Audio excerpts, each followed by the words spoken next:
Welcome, everybody, to the Behaviour Smart podcast. My name's Dean Cotton. I'm the CEO of Behaviour Smart, and today we are joined by a very, very special guest, Niall Guite. Now, Niall is an inspiring athlete, advocate, and artist living with autism, intellectual disabilities, dyslexia, and dyspraxia. Niall has achieved remarkable feats, including winning 2 Olympic gold medals, one in basketball at the 2015 Special Olympics in LA, and one in cycling in Berlin in 2023. He's also a member of the Athlete Leadership Council for Special Olympics Europe Eurasia and received honorary doctorate for his work raising awareness of disabled athletes. In 2021, Niall founded Art with a Special Goal and recently illustrated his first book, Ready, Set, Bubble, which focuses on equality in sport. And if that isn't enough, Niall has also done a TED Talk, which is something at the very, very top of my bucket list. You're not going to want to miss this one.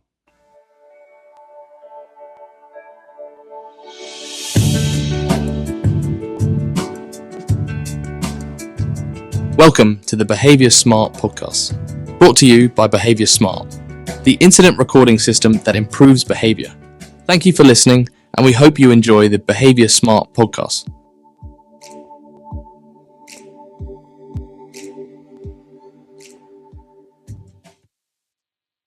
Hi, Niall, and welcome to the Behaviour Smart podcast. Thank you so much for joining us today. It's a real pleasure to have you on the podcast. First of all, Niall, can you tell us a little bit about yourself? Thank you, Dean. It's a pleasure to be here. I'm 30 years old and a Special Olympics athlete from sunny Sheffield. I love sport, in particular football, and I'm a proud supporter of Sheffield Wednesday. I'm an artist and sell prints of my work to fundraise for Special Olympics Great Britain. I'm currently competing cycling, but most importantly, I am an advocate for people with a learning disability.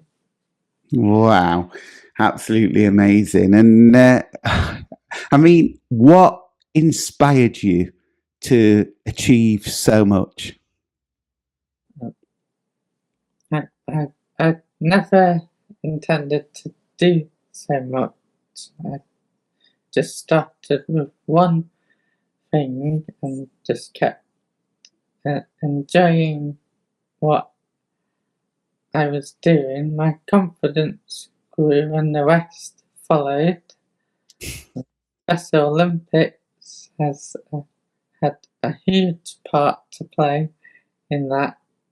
I started to say yes to more things and try new things. This continued to grow my confidence, and I continuously see new goals. Looking back, I never imagined it would have taken me this far. Wow. And so how was school life for you? When I look back at primary and high school, I was very isolated. I didn't have met any friends. I struggled to engage. I spent a lot of time in the special educational department lounge as I could relax and connect with other people like me.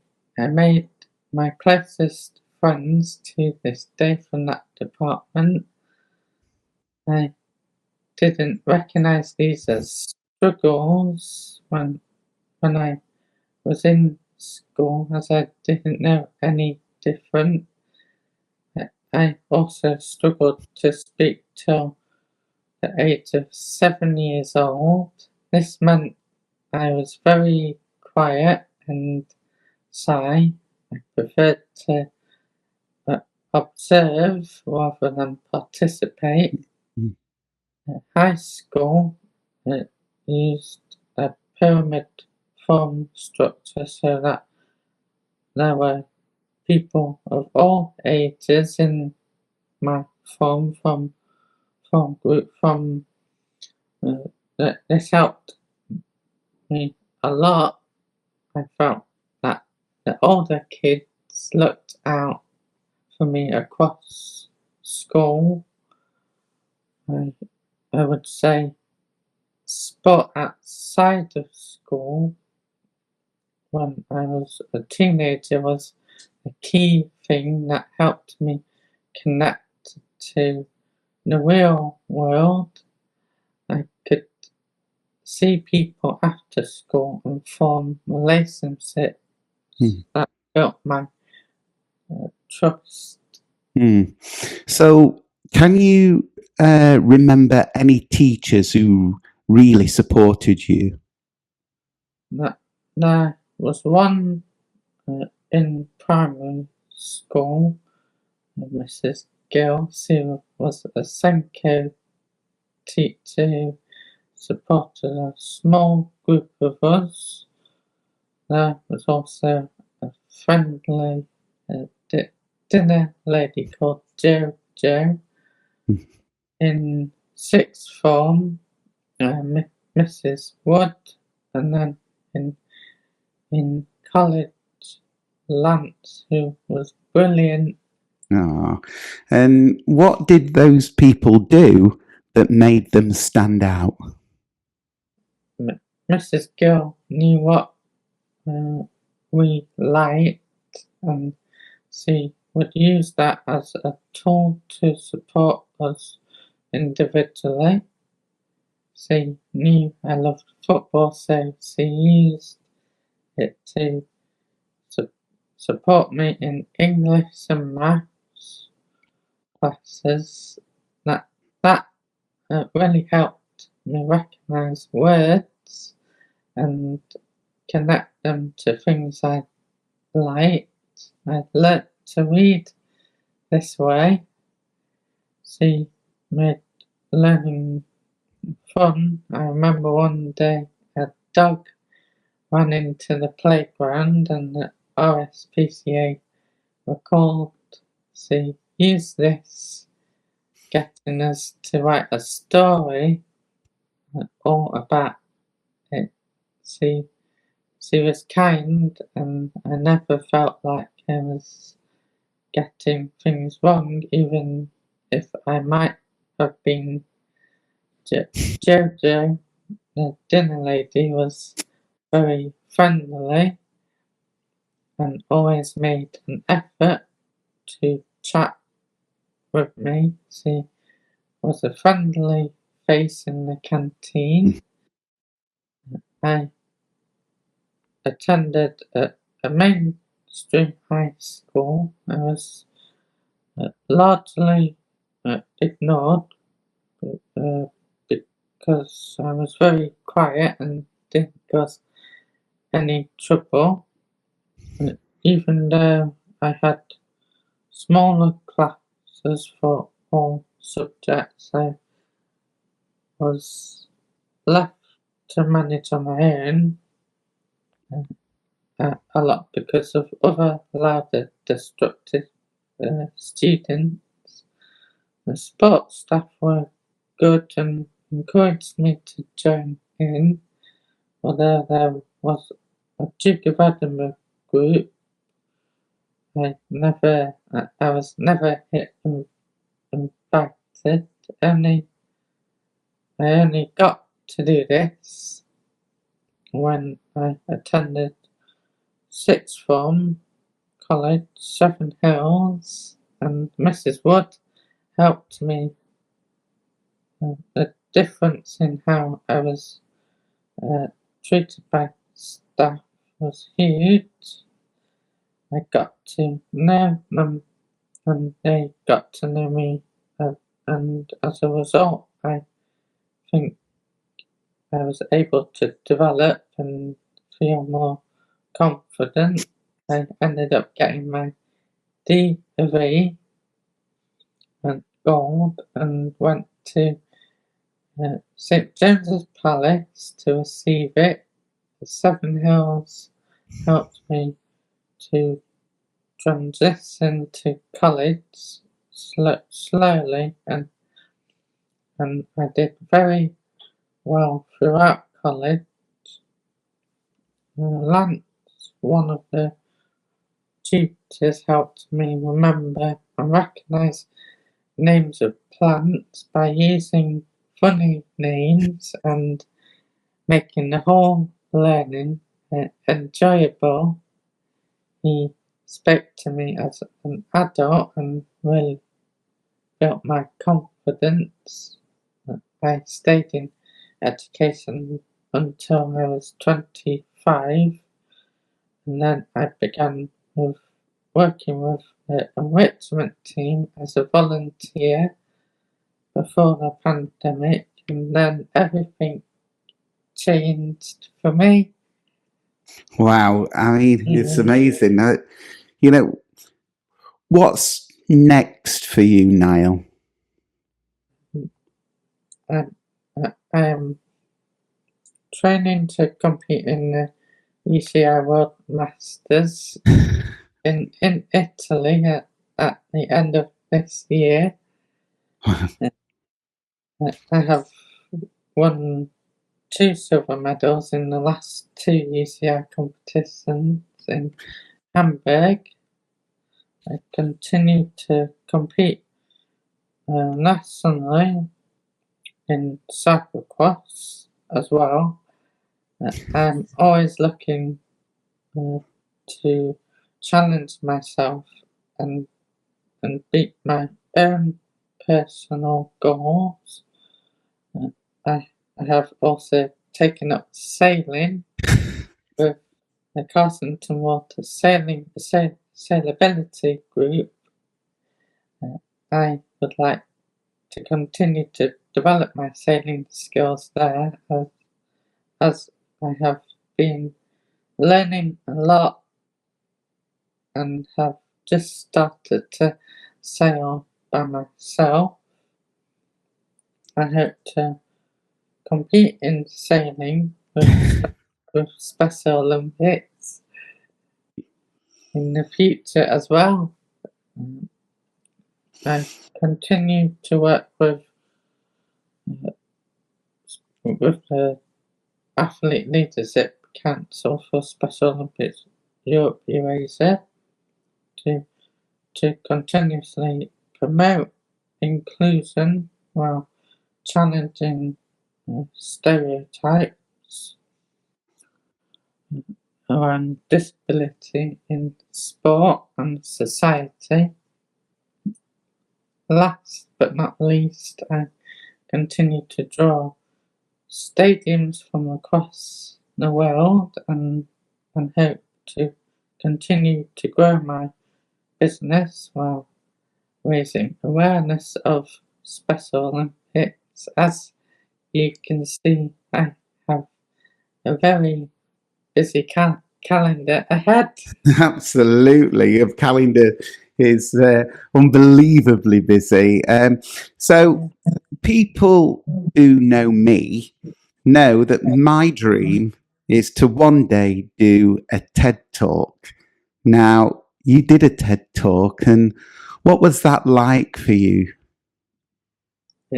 It took me 3 months to prepare for that 12-minute talk.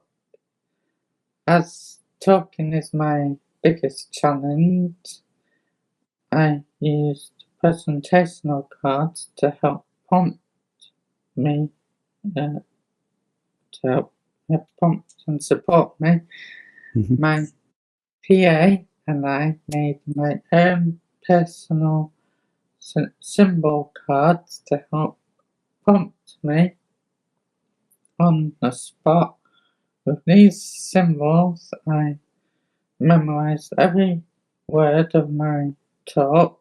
I practiced so much I still know the cards off by heart today.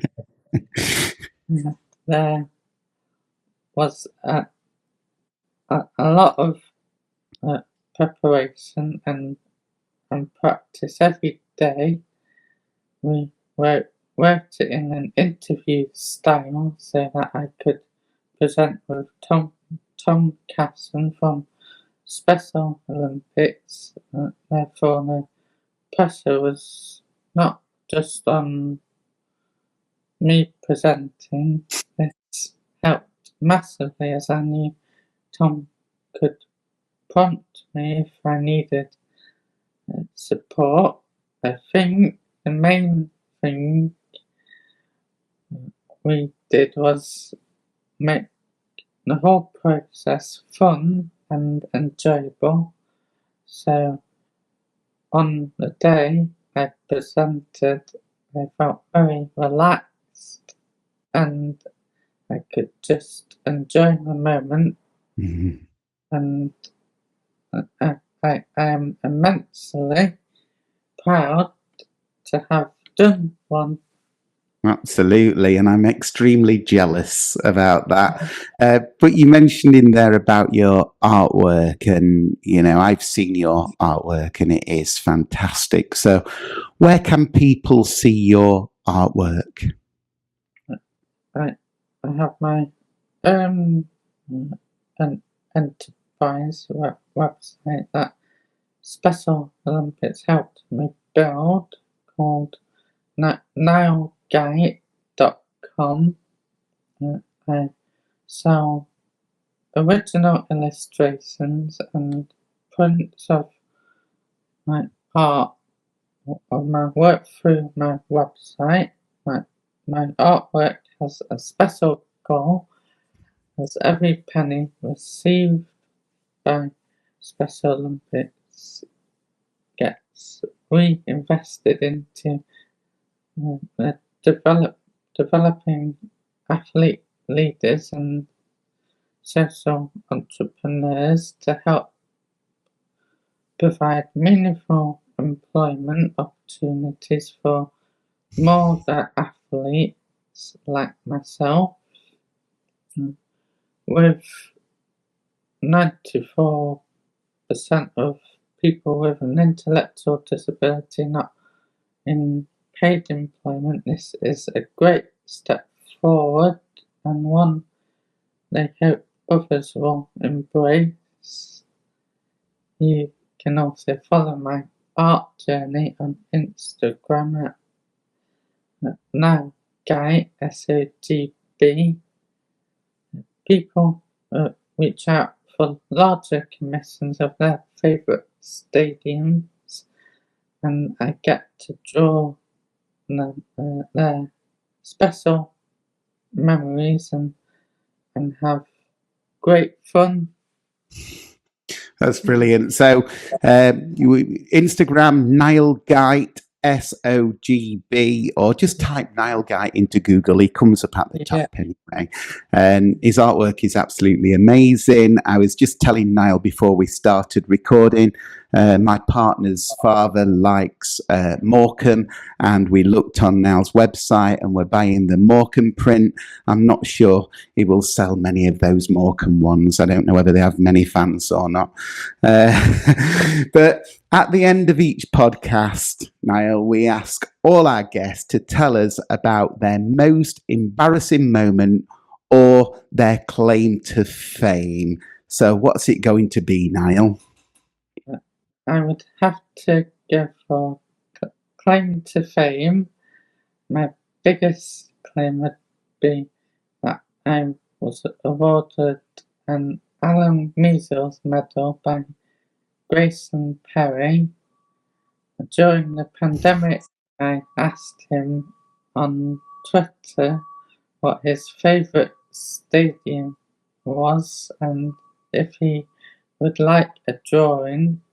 He requested the London Olympic Velodrome and sent me a picture of it hanging up in his house. A few weeks later, I received a medal in the post with a handwritten card about my artwork.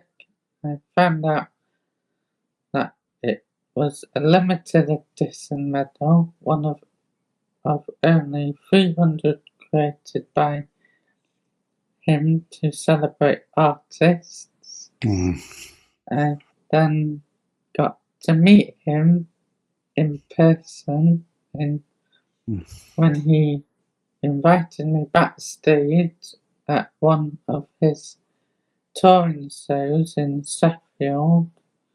He is really lovely in person and a very talented artist that I admire.